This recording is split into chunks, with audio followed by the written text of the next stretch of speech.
الله من الشيطان الرجيم. بسم الله الرحمن الرحيم.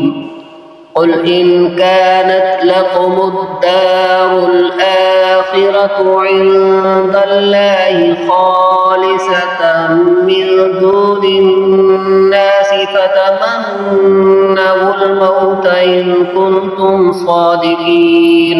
ترجمہ کنز الایمان.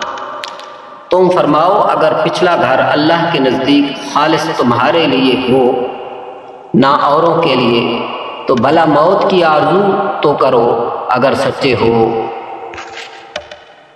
ترجمہ کنز العرفان. اے محبوب تم فرما دو اگر دوسرے لوگوں کو چھوڑ کر آخرت کا گھر اللہ کے نزدیک خالص تمہارے ہی لیے ہے تو اگر تم سچے ہو تو موت کی تمنا تو کرو. تفسیر صراط الجنان. خالصتاً خالص تمہارے لیے. یہودیوں کا ایک باطل دعویٰ یہ تھا جنت میں صرف وہی جائیں گے، جیسا کہ سورہ بقرہ کی آیہ نمبر 111 میں یہ دعویٰ مذکور ہے. اس کا رد فرمایا جاتا ہے کہ اگر تمہارے گمان میں جنت تمہارے لیے خاص ہے اور آخرت کی طرف سے تمہیں اطمینان ہے، اعمال کی حاجت نہیں، تو جنتی نعمتوں کے مقابلہ میں دنیاوی مصائب کیوں برداشت کرتے ہو؟ موت کی تمنا کرو تاکہ عیش و آرام والی جنت میں پہنچ جاؤ، اور اگر تم نے موت کی تمنا نہ کی تو یہ تمہارے جھوٹا ہونے کی دلیل ہے. البحر المحیط البقرہ. حضرت عبداللہ بن عباس رضی اللہ تعالی عنہما سے روایت ہے، حضور اقدس صلی اللہ تعالی علیہ وسلم نے ارشاد فرمایا اگر یہودی موت کی تمنا کرتے تو سب ہلاک ہو جاتے اور روئے زمین پر کوئی یہودی باقی نہ رہتا. تفسیر بغوی. تمنوا الموت تو موت کی تمنا کرو. موت کی محبت اور اللہ تعالیٰ کی ملاقات کا شوق مقبول بندوں کا طریقہ ہے. حضرت عمر رضی اللہ تعالی عنہ ہر نماز کے بعد دعا فرماتے اللہم ارزقنی شہادتا فی سبیلک واجعل موتی فی بلد رسولک صلی اللہ تعالی علیہ وآلہ وسلم. یا رب مجھے اپنی راہ میں شہادت اور اپنے رسول کے شہر میں مجھے وفات نصیب فرما.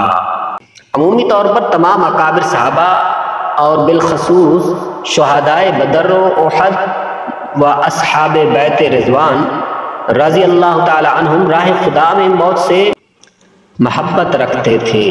حضرت خالد بن ولید رضی اللہ تعالی عنہ نے ایران والوں کو جو خط بھیجا اس میں تحریر فرمایا ان معی قوما یحبون القتل فی سبیل اللہ کما یحب الفارس الخمر، یعنی میرے ساتھ ایسی قوم ہے جو اللہ تعالیٰ کی راہ میں شہید ہو جانے کو اتنا محبوب رکھتی ہے جتنا ایرانی لوگ شراب سے محبت رکھتے ہیں.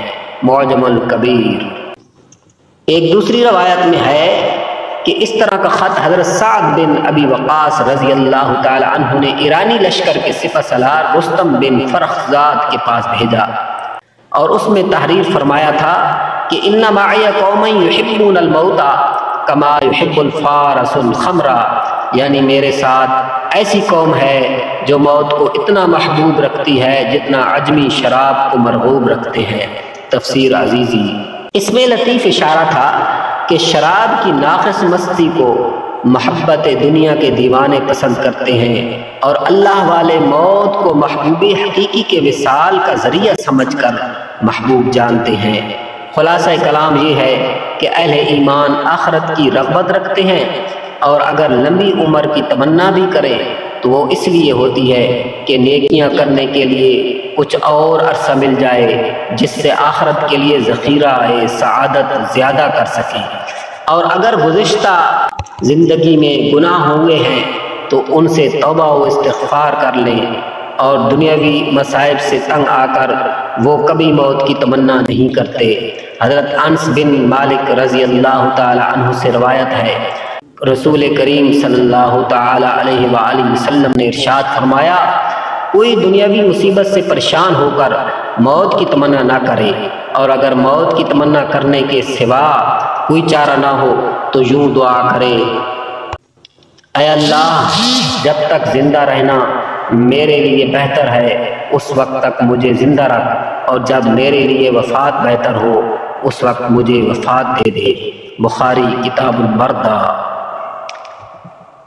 اور در حقیقت دنیاوی پریشانیوں سے تنگ آ کر موت کی دعا کرنا صبر و رضا و تسلیم و توکل کے خلاف ہے اور ناجائز ہے۔ صدق اللہ العظیم۔